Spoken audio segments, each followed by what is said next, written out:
तो देखिए इस चीज को हम कैसे पढ़ेंगे, कैसे समझेंगे, इस चीज को हम ऐसे समझेंगे। यहाँ पे जो मैंने लिखा हुआ है क्या, when the denominator contains some repeating linear factors. बच्चों when the denominator contains some repeating linear factors, तो ध्यान से चेक करिए, ये x माइनस ए क्या है, एक लीनियर पॉलिनोमियल है, ठीक है ना। मतलब अगर स्क्वायर को आप मत देखो, देखो बात समझो जरा, बात समझो। देखो p x plus q upon x minus a का होल स्क्वायर है, ठीक है। तो यहाँ पर x माइनस ए, एक आप स्क्वायर को मत देखो, x माइनस ए जो है वो एक लीनियर पॉलिनोमियल है और ये रिपीट कर रहा है, ठीक है। क्यों रिपीट कर रहा है, क्योंकि x माइनस ए का होल स्क्वायर है, ठीक है ना। इसका मतलब क्या है, इसका मतलब ये देखो जरा, p x plus q by x minus a into x minus a है। ध्यान से चेक करो। अब बच्चे बोलेंगे सर इसको तो मैं ऐसे कर दूंगा, कैसे, a अपॉन, जैसे मैंने लास्ट वीडियो में किया था, x माइनस ए और plus b upon x minus जी। नहीं, वहां पर रूल क्या था, ये a और यहाँ b होना चाहिए था, a और b इक्वल नहीं होने चाहिए थे। यहाँ पे ध्यान चेक करो, a और a के इक्वल है, a b के इक्वल है, जो a है वही b है, जो b है वही है। मतलब कि जो लीनियर फैक्टर है x माइनस ए वो रिपीट कर रहा है। तो जब रिपीट करता है तो कैसे करते हैं बच्चों, तो हम ऐसे करते हैं। कैसे करते हैं, देखो ऐसे करते हैं। क्या करते हैं, हम लिखते हैं सबसे पहले a upon x minus a, फिर plus b upon x minus a का होल स्क्वायर लिख देते हैं। मतलब समझो, अभी आपको समझ आएगा। मान लो ऐसा होता, देखो जरा, p x plus q upon में एक्स माइनस ए का क्यूब होता, ठीक है। तो यहाँ पर जितनी पावर होती है ना, वहाँ तक आपको चलाते जाना है। इसका क्या मतलब है, इसका मतलब है a upon x minus a की पावर 1 लिखो पहले, और plus b upon x minus a की पावर की होल पावर 2 लिखो, और प्लस x माइनस ए की होल पावर 3। अब स्टॉप कर दो।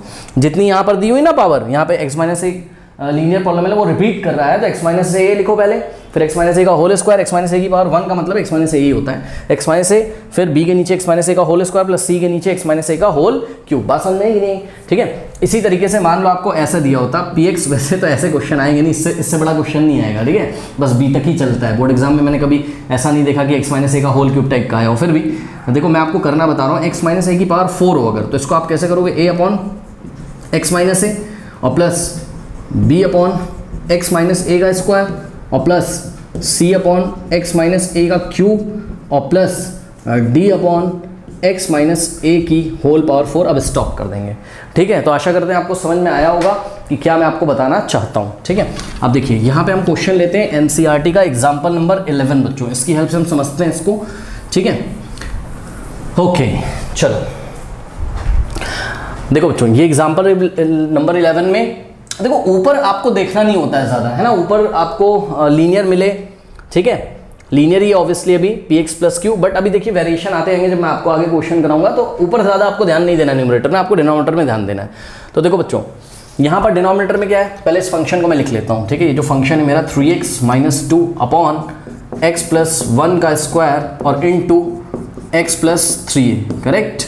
तो अगर आप ध्यान से चेक करिए बच्चों, तो यहाँ देखिए डिनोमिनेटर में क्या है, डिनोमिनेटर कंटेन कर रहा है, क्या कंटेन कर रहा है, रिपीटिंग लीनियर फैक्टर कंटेन कर रहा है, repeating linear factor. x plus 1 जो है वो क्या कर रहा है, रिपीट कर रहा है। देखो x प्लस 1 का होल स्क्वायर है, तो हम क्या लिखेंगे, देखो इस x प्लस 3 को आप छोड़ दो, अब इसको आप छोड़ दो, सिर्फ इस पे फोकस करो, किस पे, x प्लस 1 का होल स्क्वायर पे। तो ये क्या हो जाएगा, a अपॉन एक्स प्लस 1 और plus b upon x plus 1 का स्क्वायर। बस यहीं पे स्टॉप कर देंगे भाई, x प्लस 1 के होल स्क्वायर पे स्टॉप कर देंगे ना। तो a अपॉन एक्स प्लस 1 और plus b upon x plus 1 का होल स्क्वायर, और ये जो बचा है x प्लस 3, ये तो इससे डिफरेंट है, तो इसको हम वैसे ही करेंगे जैसे हम पहले करते थे, यानी कि c अपॉन एक्स प्लस 3, बस खत्म कहानी, ठीक है। ऐसे हो गया, बात समझ में। अभी 2-3 क्वेश्चन और करेंगे तो क्लियर होगा। अब एलसीएम ले लीजिए आप, देखिए क्या हो जाएगा, 3x माइनस 2 अपॉन में x प्लस 1 का whole square into X plus 3 is equals to, अब ध्यान दें स्टूडेंट्स, यहाँ पे एलसीएम क्या आ जाएगा, देखो यहाँ पे एलसीएम कैसे लें, तो जवाब है जो यहाँ आता है ना वही यहाँ आ जाएगा, ठीक है। उसके लिए आप परेशान ना हो। तो x प्लस 1 का whole square into X plus 3, ऐसा मत कर देना कि x plus 1 into X plus 1 का होल स्क्वायर इंटू तीनों को मल्टीप्लाई कर देना, ना ना ना, ध्यान से करो, ये x प्लस 1 है और ये x प्लस 1 का स्क्वायर है, ठीक है। तो जब एलसीएम लोगे आप, तो इनका जो मैक्सिमम पावर होगा वो आएगा, यानी कि x प्लस 1 का होल स्क्वायर आएगा, ठीक। और साथ में ये x प्लस 3 तो आएगा ही। सीधे शब्दों में बोलें तो जो यहाँ लिखा रहता है वही यहाँ पे आता है, ठीक। अब a के साथ क्या मल्टीप्लाई होगा, अब ये बच्चे अगर नहीं समझ पा रहे हैं तो देखो ज़्यादा टेंशन नहीं है, मैं बता रहा हूँ आपको कैसे करना है। देखो ये जो एलसीएम आया है पूरा, ठीक, ये जो एलसीएम आया है आपका पूरा, x प्लस 1 का whole square into X plus 3, इससे आप डिवाइड करोगे किसको, इसको आप डिवाइड करोगे किससे, x+1 से। तो जब x+1 से करोगे तो एक x+1 एक x+1 से जाएगा, क्या आएगा, x+1 इंटू x+3, यानी कि a के साथ मल्टीप्लाई होगा क्या, x+1 और इंटू x+3 और प्लस b। अब देखो b के नीचे क्या x+1 का होल स्क्वायर है, ठीक है ना। तो आप क्या करोगे, इस पूरे एलसीएम को डिवाइड लगाओगे किससे, देखो ये पूरा एलसीएम है x+1 का होल स्क्वायर। इतना तो वैसे आपको पता होगा, सब क्लास 10th की चीज़ें, फिर भी ये एलसीएम है x+1 का होल स्क्वायर इंटू x+3, इसको हम लोग डिवाइड लगाएंगे किससे, x+1 का होल स्क्वायर से, x+1 का होल स्क्वायर से। तो ये कैंसिल हो जाएगा, कितना आ जाएगा x+3, तो b के साथ क्या मल्टीप्लाई होगा, x+3, ओके, और प्लस c। अब ध्यान से चेक करिए, यहाँ पर एलसीएम क्या आया हम लोगों का, x+1 का होल स्क्वायर इंटू x+3, और इसको डिवाइड लगाओगे आप किससे, x+3 से, ठीक है। तो x+3 से x+3 कैंसिल हो जाएगा, x+1 का होल स्क्वायर आएगा, यानी कि यहाँ पर आ जाएगा x+1 का होल स्क्वायर, ऐसा हो गया, ठीक है।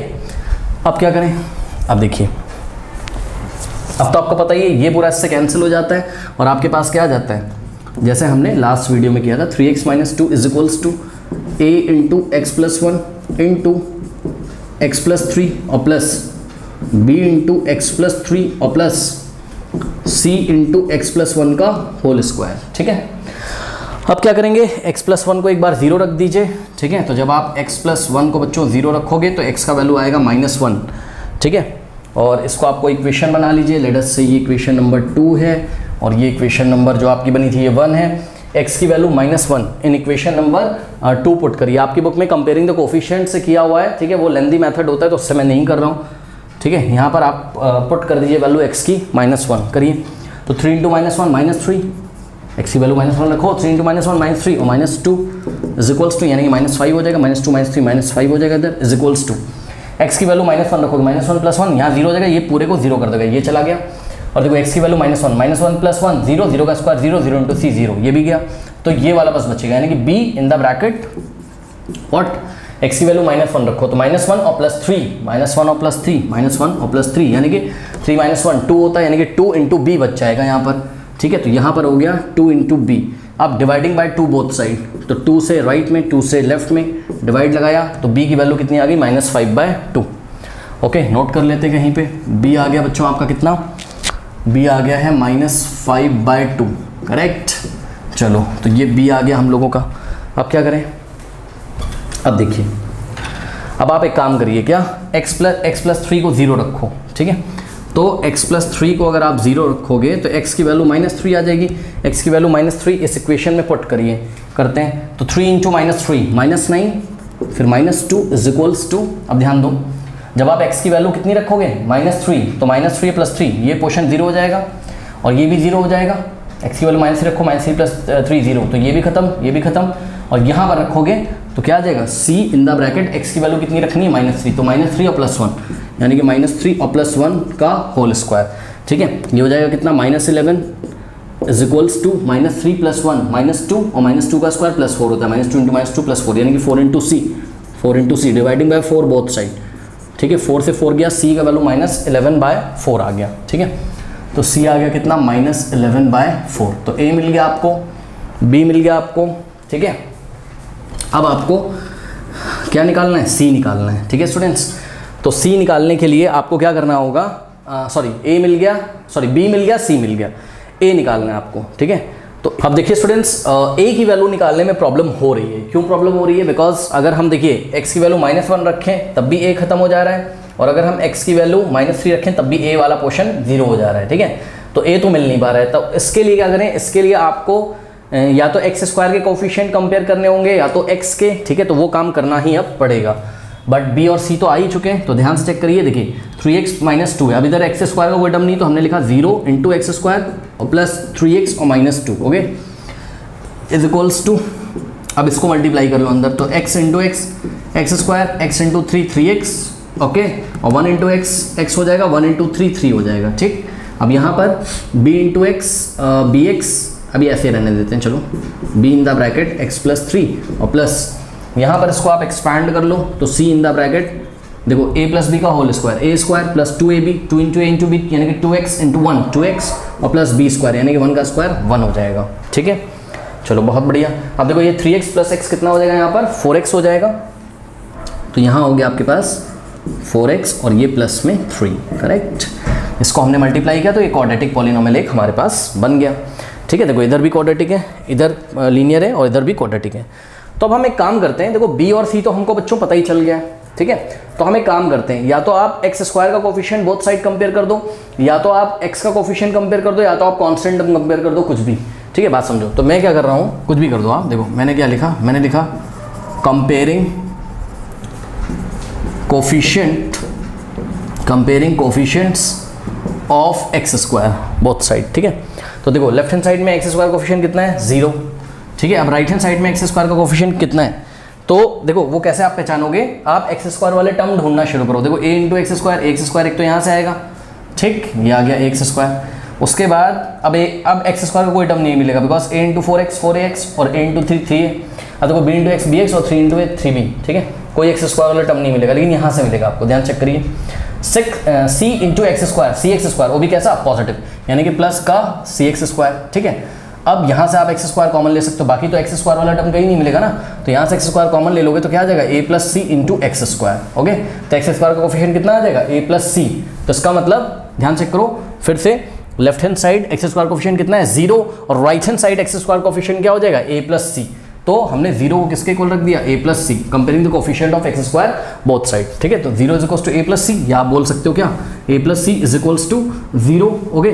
तो a is equals to what, minus c, c उधर चलाएगा, और c तो आप पहले ही निकाल चुके हो, c कितना है आपका -11/4, तो ये वाला माइनस ऐसे, और ये c की वैल्यू को हम लोग ब्रैकेट में भी रख लेते हैं, क्योंकि c की जगह हमें -11/4 रखना है।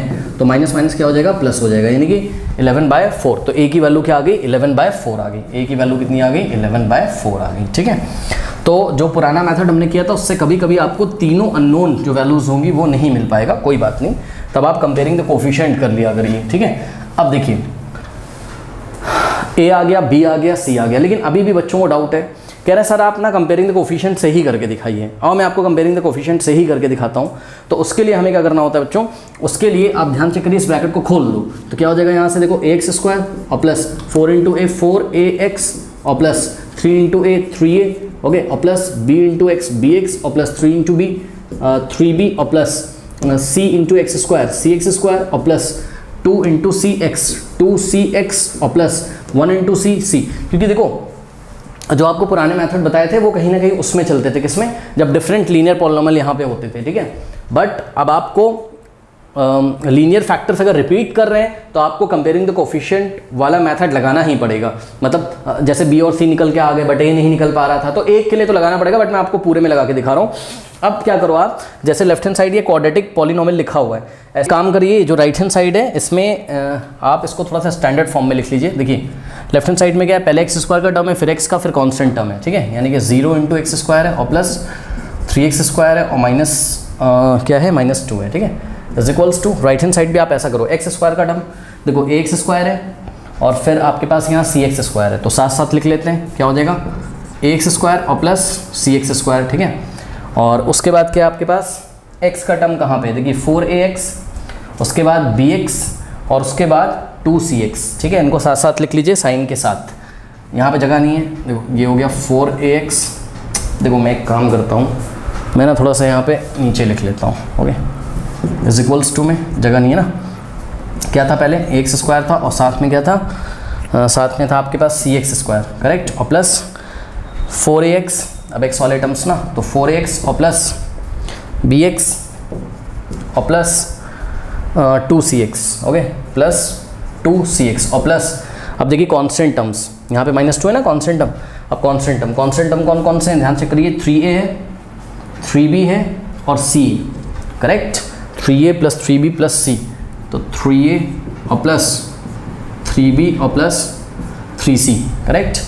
अब ध्यान से चेक करिए, यहाँ से क्या हो जाएगा, इसमें से आप एक्स स्क्वायर कॉमन ले लो, तो a plus C into x square और प्लस यहाँ से आप क्या कॉमन ले लोगे, यहाँ से आप x कॉमन ले लो, तो क्या हो जाएगा ब्रैकेट में 4a और प्लस b और प्लस 2c, x आ गया बाहर, और प्लस ये पूरा कॉन्स्टेंट टर्म आप ऐसे ही लिखे रहने दो, क्या है ब्रैकेट में 3a और प्लस 3b और प्लस 3c, ध्यान दीजिएगा यहाँ थोड़ी जगह कम है, 3a plus 3b plus 3c लिखा हुआ है, ठीक। अब सबसे पहले हम लोग लिखेंगे क्या, और ये लेफ्ट हैंड साइड है, पूरा राइट हैंड साइड है, ठीक है। तो comparing the coefficients of x square coefficient both side compare करिए।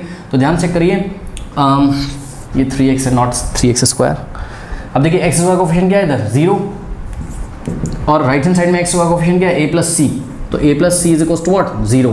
तो फर्स्ट इक्वेशन बनी a plus C is equal to 0, ये आपकी फर्स्ट इक्वेशन बनी। ठीक, अब देखिए comparing the coefficient of x, comparing the coefficient of x both side, x के कोफिशिएंट कंपेयर करिए। तो देखो राइट हैंड साइड x का कोफिशिएंट क्या है 4a plus b plus 2c, 4a और प्लस b और प्लस 2c, ठीक है। और राइट लेफ्ट हैंड साइड क्या है x का कोफिशिएंट 3, तो ये 3 के इक्वल हो गया। ये इक्वेशन नंबर 2 बन गई, यहाँ ब्रैकेट लगाने की जरूरत नहीं है। ठीक, अब कंपेयरिंग द कांस्टेंट टर्म्स, तो ध्यान चेक करो बच्चों 3x माइनस 2 है ना, आप इसको क्या लिख सकते हो 3x plus minus 2।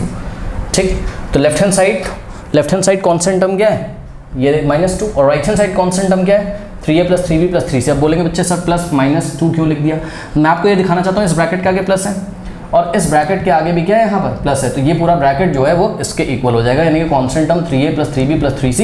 Constant term क्यों है, क्योंकि यहाँ पर कोई भी x का टर्म या एक्स स्क्वायर का टर्म नहीं है, मतलब x या एक्स स्क्वायर इसमें मल्टीप्लाई नहीं, इसलिए कांस्टेंट है। तो 3a plus 3b plus 3c is equal to -2। Okay, तो यहाँ से हो जाएगा 3a और प्लस 3b और plus 3c is equals to what -2।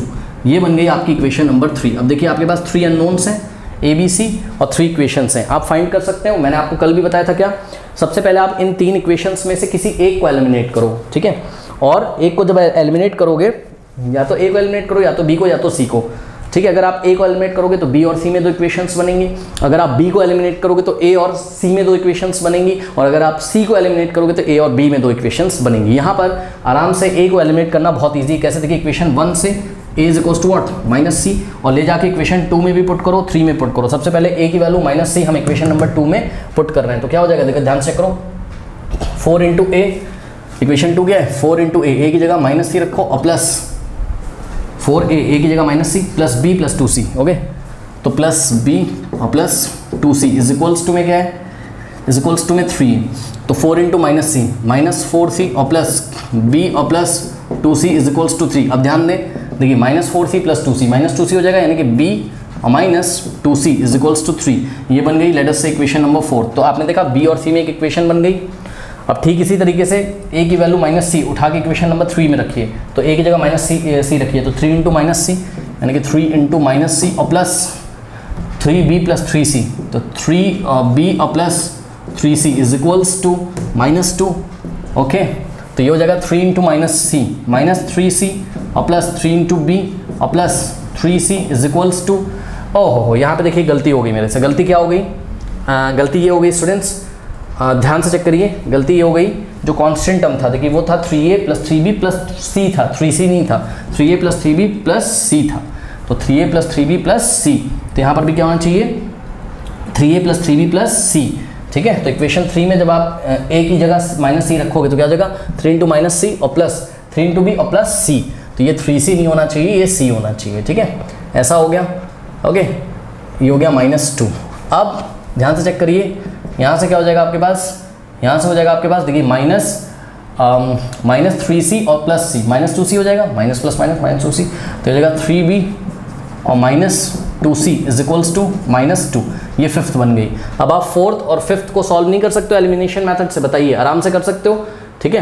क्या करेंगे, फोर्थ में से फिफ्थ को सब्ट्रैक्ट कर देंगे तो b की वैल्यू आ जाएगी। Okay, subtracting fifth from fourth करते हैं, कोशिश करते हैं, या subtracting fourth from fifth. Okay, तो इतना कॉपी कर लीजिए, फिर मैं सब्ट्रैक्ट करता हूँ। कॉपी कर लीजिए, कर लीजिए।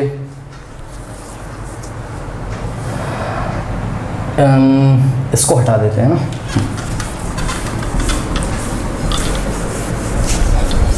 तो देखिए अब क्या करेंगे, फिफ्थ में से फोर्थ को सब्ट्रैक्ट करेंगे। अरे किसी में से भी किसी को कर दो, तो ऊपर हम फिफ्थ लिखेंगे, ठीक है। फिफ्थ इक्वेशन क्या है 3b minus 2c is equals to -2, और इसमें से फोर्थ को सब्ट्रैक्ट करेंगे, फोर्थ को इसके नीचे लिखेंगे। फोर्थ इक्वेशन क्या है b minus 2c is equals to 3, ठीक है। सब्ट्रैक्ट क्यों करोगे, c के कोफिशिएंट क्या है, सेम है, ठीक है। तो यहाँ सब्ट्रैक्ट में साइन क्या होते हैं, चेंज हो जाते हैं। 2c negative 2c positive cancel, और 3b और ये b कैसा है नेगेटिव, तो 3b माइनस b 2b हो जाएगा। तो 2b इज इक्वल्स टू, अब ध्यान दें स्टूडेंट्स, ये -2 और ये 3 है, पॉजिटिव नहीं सोचोगे आप, नेगेटिव, इसको नया साइन जो आया वो लेंगे, -2 -3 -5 होता है। Now dividing by 2 both side, 2 से लेफ्ट में 2 से राइट में, 2 से 2 गया, b का वैल्यू -5/2 आ गया। तो ध्यान चेक करो, वही आया है जो पहले हमने आपको निकाल के दिखाया था, ठीक है। तो कंपेयरिंग द कोफिशिएंट मेथड से मैं आपको फिर से एक तरीके से करके दिखा रहा हूँ, ठीक है। अब b की वैल्यू आ गई, अब जब b की वैल्यू आ गई तो ये b की वैल्यू ले जाके आप कहाँ पे पुट कर दोगे, आप ये पुट कर सकते हो कहीं पे भी पुट कर दो, आप ये ले जाके पुट कर दीजिए b की वैल्यू इक्वेशन नंबर 4 में, ठीक है। तो putting b is equals to -5/2 in equation number 4, तो b की जगह आप क्या रखोगे, -5/2, फिर क्या लिखा हुआ है -2c और इज इक्वल्स टू 3 लिखा हुआ है। यहाँ से c की वैल्यू आ जाएगी कैसे, -2c इज इक्वल्स टू 3, और ये -5/2 को राइट में भेजोगे तो +5/2 हो जाएगा, ठीक है। नेक्स्ट स्टेप में -2c इज इक्वल्स टू, देखो 2 3 6 6 + 5 11/2 हो गया ये। Now dividing by -2 both side, तो -2 से जब लेफ्ट में डिवाइड करोगे और जब राइट में करोगे तो ये 2 से नीचे मल्टीप्लाई हो जाएगा, -2 से हमने बोथ साइड डिवाइड लगाया, -2 से -2 कैंसिल हो गया, और यहाँ से आगे आपके पास 11/2 इंटू -2 -4, इस माइनस को आप 11/4 के आगे भी लिख सकते हो, -11/4। तो c की वैल्यू कितनी आ गई, -11/4, तो वही आई है जो मैंने आपको पहले ला के दिखाया था, ठीक है। अब a की वैल्यू कैसे आएगी, तो इक्वेशन ये देखिए, a इज इक्वल्स टू क्या था आपके पास, -c था, तो a is equals to what, -c था, यानी कि माइनस ऑफ, और c की जगह क्या है आपके पास, -11/4, तो माइनस माइनस क्या हो जाएगा, प्लस हो जाएगा, तो 11/4। तो इस तरीके से आपने देखा, हमने a b c की वैल्यू निकाल ली। इतना कॉपी कर लीजिए, ये comparing the coefficient of x² x and constant term से मैंने आपको बताया था, आपको जैसे करना है आप वैसे किया करिए, ठीक है। कर लीजिए। नाउ स्टूडेंट्स, अब क्या करेंगे, ये जो इक्वेशन हमने बनाई हुई थी, लेट अस से ये 1 थी, अब इस इक्वेशन नंबर 1 में हम a b c की वैल्यू पुट करेंगे, ठीक है। तो ये हो जाएगा आपके पास 3x - 2 अपॉन x + 1 का whole square into x + 3 is equals to, a की वैल्यू कितनी आई है, 11/4, तो a की जगह आप क्या रखोगे, 11/4, ठीक है। तो आपको पता है क्या हो जाएगा, a इंटू 1 लिख सकते हो, a क्या है 11/4 को आप बाहर लिख दोगे, और ये हो जाएगा इंटू में 1/x + 1, ठीक है। प्लस इसी तरीके से b का वैल्यू कितना है, -5/2, तो -5/2 को आप आगे लिखोगे, ठीक है। तो ये प्लस किस में चेंज होगा, माइनस में, तो -5/2 इंटू 1 अपॉन, क्योंकि b को b इंटू 1 लिख सकते हो, 1/x + 1 का होल स्क्वायर बचेगा, और b की वैल्यू हमने आगे लिख दी -5/2, और c की वैल्यू कितनी है, -11/4, तो हम c की वैल्यू जब -11/4 रखेंगे तो ये प्लस किस में चेंज होगा, माइनस में, -11/4 इंटू 1/x + 3, तो ऐसा हमारे पास कुछ हो गया, ठीक है। अब कुछ नहीं करना है, अब हमको इंटीग्रेट करना है, इसको इंटीग्रेट करना था, इसको करने का मतलब इसको इंटीग्रेट कर दो, ठीक है। तो इंटीग्रेटिंग बोथ साइड, तो देखो 11/4 तो कांस्टेंट है, इंटीग्रेशन के बाहर आ जाएगा, -5/2 इंटीग्रेशन के बाहर आ जाएगा, और ये -11/4 इंटीग्रेशन के बाहर रहेगा, ठीक। अब इंटीग्रेट करिए तो क्या हो जाएगा, देखिए 11/4 तो ऐसे ही रहेगा, इंटू, अब देखो 1/x + 1 का integration log of mod of x + 1 होता है ना, और -5/2। अब देखो इसका इंटीग्रेशन बच्चे नहीं कर पा रहे हैं, 1 देखो मैं आपको करके दिखाता हूँ, 1/x + 1 का होल स्क्वायर, ठीक। इसका इंटीग्रेशन आप कैसे करोगे बताओ, इसका आप इस तरीके से करोगे कि डायरेक्ट कर दो, x + 1 का होल स्क्वायर ऊपर ले जाओ, तो इसकी पावर क्या हो जाएगी, -2, ऐसा हो जाएगा। अब यहाँ x की पावर n वाला फॉर्मूला लगा दो, क्या होता था, इसकी पावर जो भी है इसमें 1 ऐड कर दो, और जो आ जाए इसी से डिवाइड कर दो, लेकिन जो x का कोफिशिएंट हो, क्योंकि x में लीनियर पॉलिनोमियल है, उससे डिवाइड लगा दो, x का कोफिशिएंट 1 है तो 1 से डिवाइड लगा देंगे, तो इस पर कोई फर्क तो पड़ेगा नहीं, यानी कि ये आंसर आ जाएगा क्या, x + 1 की पावर व्हाट, -1, और अपॉन में क्या, -1, और ये -1 आगे आ जाएगा, यानी कि आंसर आ जाएगा -x + 1 की पावर -1, और अगर आप इसको चाहो तो -1 अपॉन, इसको वापस से नीचे ले आओगे तो इसकी पावर जो नेगेटिव है पॉजिटिव हो जाएगी, यानी कि x + 1 की पावर 1, और 1 पावर में लिखा नहीं जाता है, तो -1/x + 1 आ गया इसका आंसर, ठीक है। तो इसका जो इंटीग्रेशन है वो कितना है, -1/x + 1, तो वो वाला माइनस, ये जो माइनस आया है, ये माइनस इस माइनस को क्या कर देगा, प्लस कर देगा, तो 1/x + 1, ओके, -11/4 और 1/x + 3 का integration log of mod of x + 3, और लास्ट में एक कांस्टेंट हमने ऐसा लिख दिया, ठीक है। अब ध्यान से चेक करिए बच्चों, ये वाला और ये वाला, ये लाइक टर्म्स हैं, तो हम इनको अगर पास ले आए तो नेक्स्ट स्टेप में हो जाएगा i इज इक्वल्स टू, मान लो ये i निकाल रहे थे हम, i इज इक्वल्स टू, देखो 11/4, ठीक है, 11/4 और log of mod of x + 1, ठीक है, x + 1 और माइनस लाइक टर्म्स में इसलिए बोल रहा हूँ क्योंकि दोनों के पास लॉग के सामने 11/4 लिखा हुआ है, शायद कोई प्रॉपर्टी लग जाए, ठीक है, लॉग की। और क्या बचा, प्लस 5/2 इंटू 1/x+1 और प्लस c। ओके, अब देखो यहाँ पे एक ब्रैकेट लगाओ, 11/4 यहाँ पे मल्टीप्लाई और यहाँ पे भी 11/4 कॉमन आ जाएगा। तो नेक्स्ट स्टेप में 11/4 कॉमन आ गया, क्या बच जाएगा आपके पास बच जाएगा log of mod of x+1 और माइनस यहाँ से भी 11/4 चला गया तो minus log of mod of x+3। Okay, ये हो गया, और प्लस 5/2 इंटू 1/x+1 और प्लस c, ऐसा हो गया, ठीक है ना। चलो अब क्या होगा, अब आप अंदर प्रॉपर्टी लगा दीजिए, कौन सी, log m minus log n। क्या होता है, log m/n, तो ये हो जाएगा 11/4 log m minus log n, log m/n, यानी कि log ऑफ व्हाट, m/n, तो mod of x+1 upon mod of x+3 whole mod of x+1/x+3, ये मैं कई बार आपको बता चुका हूँ, ठीक। और प्लस 5/2 इंटू 1/x+1 और प्लस c। तो this is your final answer. आप मैच कर सकते हो, आपकी बुक में कुछ इस तरीके से लिखा है, 5 को 1 से मल्टीप्लाई कर दिया है तो ऐसे कर दिया है 5/2 इंटू x+1, ठीक है, उससे कोई फ़र्क पड़ता नहीं है, ऐसा हो गया। अब अगर अभी भी कुछ बच्चों को इसका इंटीग्रेशन करने में प्रॉब्लम आ रही है, जो कि डायरेक्ट नहीं कर पा रहे हैं, तो आप सब्स्टिट्यूशन मेथड यहाँ पे अपना सकते हैं। कैसे, देखिए मैं आपको करके दिखा रहा हूँ। आप यहाँ पे कर सकते हैं x+1 को t रख दीजिए, तो x+1 को अगर आप t रखोगे, differentiating both side with respect to x, तो dx इज इक्वल्स टू क्या आ जाएगा, dt आ जाएगा, ठीक है। तो ये इंटीग्रेशन 1/x+1 की जगह आप t रखोगे तो ये x+1 का स्क्वायर है, t का स्क्वायर हो जाएगा, और dx की जगह dt, तो ये हो जाएगा। नेक्स्ट स्टेप में t स्क्वायर आप ऊपर लेके आओगे तो t की पावर -2 हो जाएगा dt। अब t की पावर -2 को तो इंटीग्रेट कर सकते हो क्या, t की पावर -2 + 1 अपॉन -2 + 1, ठीक है, और प्लस c, मतलब कांस्टेंट एक होगा ऑब्वियसली। अब देखो ये t की पावर -1 हो जाएगा, t की पावर -1 नीचे जाएगा, देखो ये हो गया t की पावर -1 अपॉन में क्या -2 + 1 -1, ठीक है, और t की पावर -1 को नीचे लगा तो वापस t की पावर 1 हो जाएगा, और ये माइनस आप -1 आगे लगा सकते हो, ठीक है, माइनस का साइन आगे लगा सकते हो। तो t की पावर 1 का मतलब केवल t होता है, तो आप t लिखोगे फिर -1 अपॉन, और t की जगह क्या रखोगे, x+1, तो आप ऐसे भी कर सकते थे। ये आया था आंसर, -1/x+1। ओके, कर लीजिए।